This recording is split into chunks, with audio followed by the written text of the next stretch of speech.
Bienvenue sur Kouli Media TV Bandeko Arsenal Kendeki Poto et Saliba concert et petit concert nango de bon mona kaka fali pas di cap la mer faire les mais mali mouvement na mubimba lelo les jours orchestre Zuma vraiment likambo kama bandeko ba ministère Kimi ya mona tozali on aéroport notre servante Zuzu munene avec Sousuma derrière la caméra donc dit que ça wa tozali aéroport international d'Injili total on peut pas ministère bazokita il est 23h au mois appareil équatorien à 23h fort donc baza déjà na Wando appareil zo atterrir karaté tout la banani baye et pour votre interview pas tout interview bango pourquoi batikali et le nini et sali bango pourquoi batikala vraiment sans plus tarder karaté notre zone a appareil zo atterrir mais bon quand on m'a regardé ba contrôle ba base et belé yolo zali wa limité zali wa njili zawa surtout bandala sundi bon baza mobiliser baza awa. Si vous avez même moral la question sur derrière la caméra, vraiment rester branché sur Kouli Media TV, vraiment pour vivre, arriver à Arsenal de vous avez un école international de Nigeria. On va savoir que vous êtes à Oussala pour la restez branché.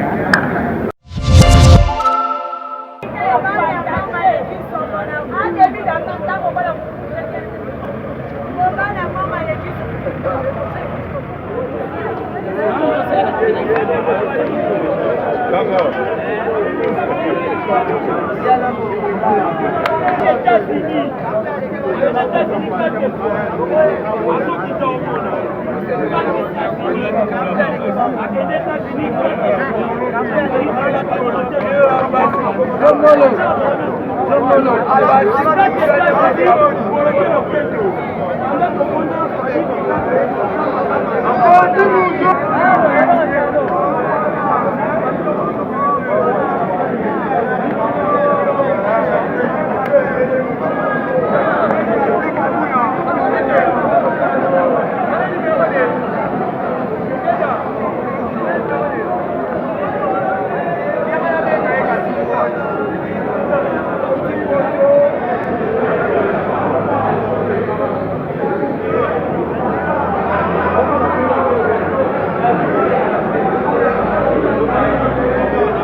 c'est-à-dire que tout mélange toujours musique na comédie est un mélange là moko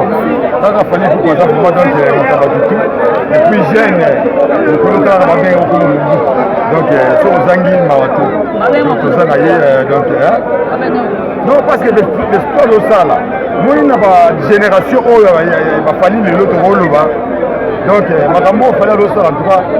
tu peux comparer là nani donc tu bon nayebi te koto mosusu otio oyokaki onombo okufi nini okezazomisiki ezala te cestadi fali aza fali bokokende na bino bokimi na bino mais sikoyo ntange ye azali yebaka bamisie baza ebele sikoyo ebisaka peloton ezali awa soki abe arekrite bamisie baozana kaka fali ndenge donc cestadi oyo afongoli nzela lelo bagene bakende poto eza bafali on a bien petit ainsi pour mes athéniens, mais tout ce qu'il fallait. Parce que là, j'ai le mois sur la radio, donc il fallait, on est là.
Victoire.